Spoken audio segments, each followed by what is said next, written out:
Wanda terjemahan. Istilah terjemah teh asalna tina basa Arab. Ari dina basa Inggris mah disebutna translation. Terjemah teh proses mindahkeun hiji amanat tina basa sumber kana basa panarima, kalawan ngungkapkeun makna jeung gaya basana. Nurutkeun Widya Martaya tahun 1888. Dina istilah sejen disebut oge alih basa. Beda jeung istilah transliterasi, alih aksara, jeung transkripsi alih wangun tina ucapan kana tulisan. Nerjamahkeun teh lain pagawean enteng, sabab perlu paham kana maksud nu dikandung dina basa sumberna. Aya sababaraha wanda terjemahan dumasar kana cara jeung hal nu museur pikeun diterjemahkeunana.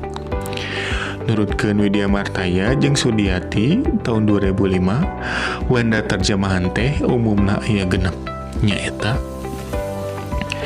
hiji, terjemahan interlinear. Terjemahan interlinear nyaeta terjemahan unggal kecap dumasar kana runtuyan kecap tina basa aslina.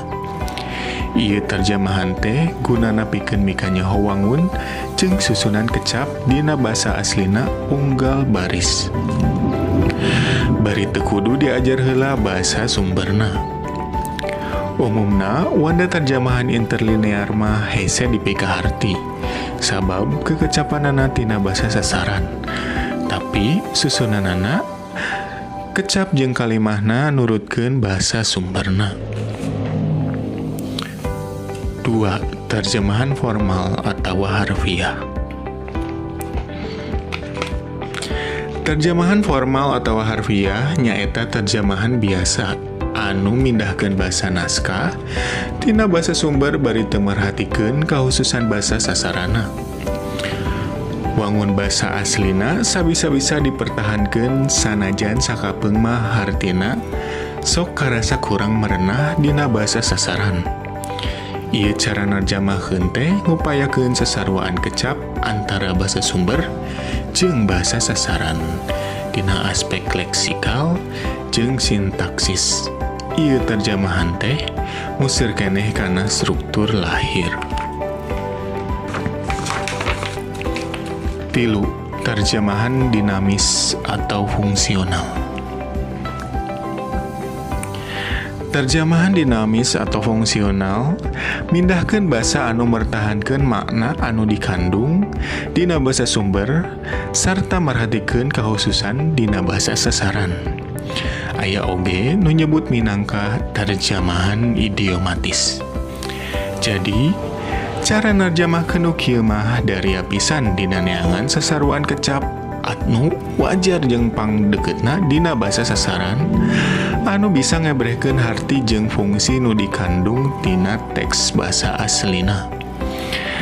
Ieu terjemahan teh gede pisan gunana pikeun mikanyaho makna berita atawa amanat nu aya dina naskah nu diterjemahkeun. 4. Saduran. Saduran nyaeta hasil terjemahan bebas anu mentingkeun amanat tapi ngebrehkeunana make kekecapan sorangan. Nu kaasup wanda ieu terjemahan teh aya 3 rupa. A. Terjemahan sastra.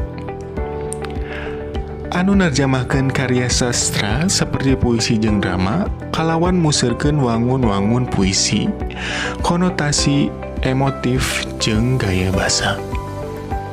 B. Terjemahan faktual.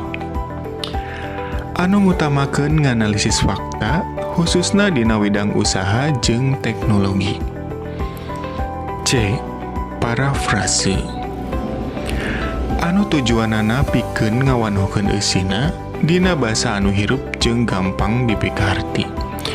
Tapi dina prak-prakanana leuwih bebas pikeun ngasupkeun pamanggih pribadi nu narjamahkeun kana naskah. 5. Terjemahan budaya.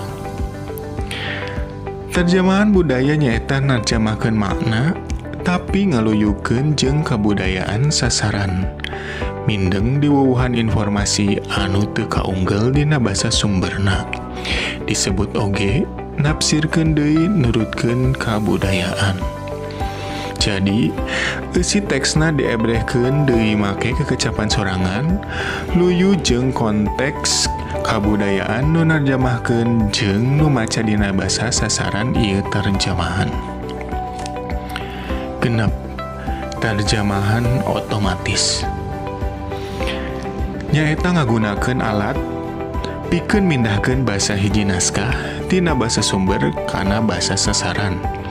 Ku cara ieu pagawean narjamahkeun teh jadi leuwih enteng. Tapi pakakas pikeun narjamahkeun secara otomatis teh can panceg sarta masih terus dipekarkeun nepikeun ka kiwari.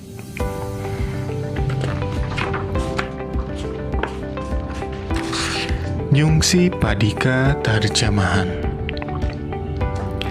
Hal anu kudu diperhatikeun dina prak-prakan narjamahkeun. Hiji, kudu satia kana teks aslina sarta kudu nembongkeun kajujuran. Teu meunang nambahan atawa ngurangan hal-hal anu penting tina karangan aslina. 2. Perhatikeun kalawan daria, sumanget jeung suasana dina karangan aslina. Saupama gayana basajan, terjemahana oge kudu basajan. Upama gaya teksna luhur, pekcieun terjemahana make gaya basa anu luhur. 3.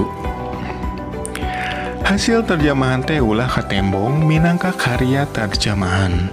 Maksudna, kudu ngaguluyur saperti karangan aslina. Terjemahan teh kudu ngungkapkeun sakur maksud tina karangan aslina, tapi teu ngurangan ungkara-ungkara nu hade jeung idiomatis.